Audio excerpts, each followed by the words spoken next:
Praise.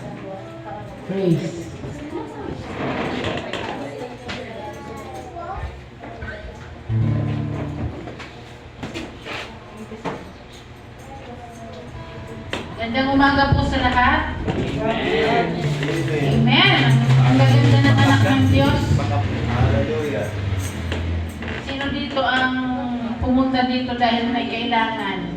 Amen. Amen. Lahat tayo may kailangan sa Panginoon. Amen po ba? Amen. Amen. Pag sinabi mo wala akong kailangan kay Lord, nagbubuhos tayo nun. Basahin ko po itong sa John 15, ang tunay na puno ng ubas. Sinabi pa ni Jesus, ako ang tunay na puno ng ubas, at ang aking ama ang tagapag-alaga. Pinuputol niya ang aking mga sangang hindi namumunga at nililinis niya ang bawat sangang namumunga para lalo pang mamunga. Malinis na kayo dahil sa mga salitang sinabi ko sa inyo. Manatili kayo sa akin at ako'y mananatili sa inyo. Hindi makakapamunga ang isang sanga malibang nakakabit ito sa puno. Ganun din naman, hindi kayo makakapamunga kung hindi kayo mananatili sa akin. Ako ang puno ng ubas at kayo ang aking mga sanga. Ang taong nananatili sa akin at ako rin sa kanya ay namumunga ng marami, sapagkat wala kayong magagawa kung hiwalay kayo sa akin. Ang hindi nananatili sa akin ay tulad ng mga sangang itinatapon at natutuyo, at pagkatapos ay tinitipon at inihahagi sa apoy para sunugin. Kung mananatili kayo sa akin at ang mga salita ko'y mananatili sa inyo, ipagkakaloob ko ang anumang hiningin ninyo. Amen. Napaparangalan ng aking ama kung mamumunga kayo ng sagana, at sa ganitong paraan ay ipapakita ninyo ng mga tagasunod ko kayo. Mahal ko kayo gaya ng pagmamahal sa akin ng ama. Manatili kayo sa aking pag-ibig. Kung sinusunod niyo ang mga utos ko, mananatili ang pag-ibig ko sa inyo. Katulad ko, sinusunod ko ang utos ng aking ama, kaya nananatili ang kanyang pag-ibig sa akin.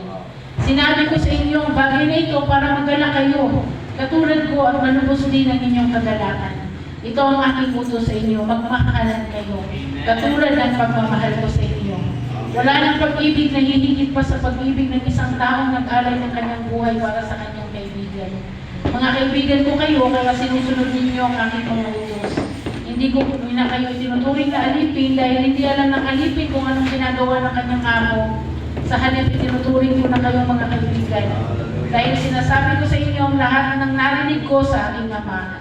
Hindi kayo ang pumili sa akin, kundi ako ang pumili sa inyo para humayo kayo at mamunga ng mga bungang mananatili.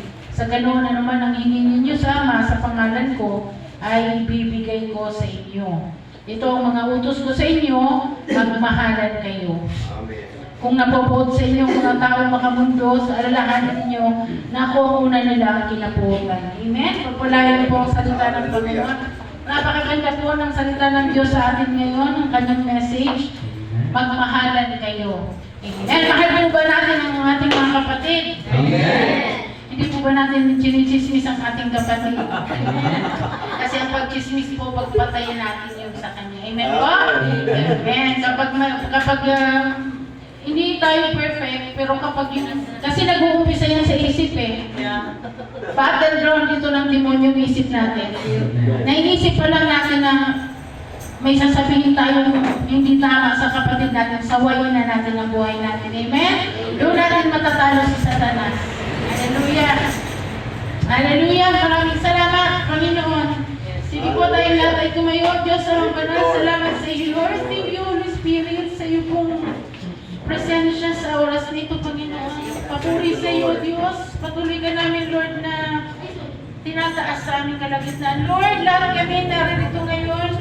Kailangan ka namin, Panginoon, dahil nandito kami lahat, Panginoon, para magpasalamat sa buong ko, Lord, na kami yung binigyan ng buhay, pinakain, piningatan, binigyan ng proteksyon. Ang bawat isa sa amin, Lord, may dala-dala sa aming puso, Lord, ng bawat isa sa amin ay may pasasalamat sa iyo. Panginoon, linisin mo ang bawat isa sa amin at tanggapin ang aming pasasalamat. Salamat sa iyo, Panginoon. Pinupuri ka namin sa pangalan ni Jesus. Amen. Palakpakan mo natin ang Panginoon. Hallelujah. Sige po. Masaya po ba tayo? Masaya tayo ng pupuri kay Lord. Amen. Ipahayag po natin ng buong puso. Huwag niya natin katabi natin. Sa oras na ito, you and the Lord lang. Amen. Huwag nating tignan sino man nakatingin sa atin. Kung gusto nyo, taas ang inyong mga kamay, taas nyo. Gusto nyo sumigaw, sumigaw kayo. Pasalamat kayo. Amen! Palakpakan natin ang Panginoon. Hallelujah! Awitin natin ang katapatan ng Panginoon sa ating buhay. Lord,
kapurihan ng ating Panginoon.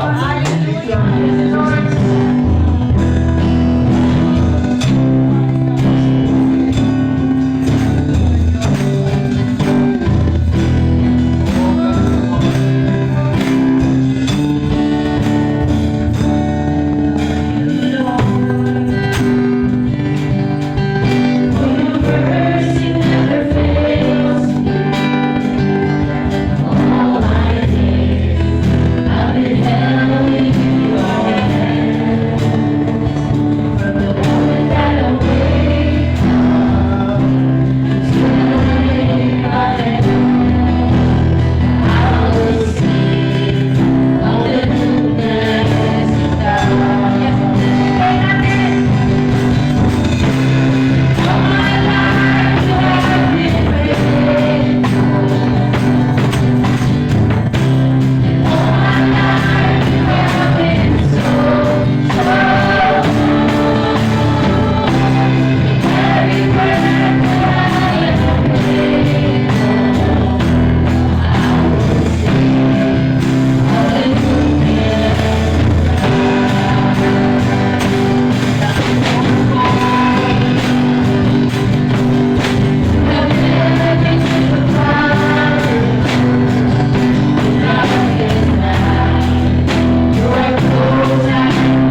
Glory to God.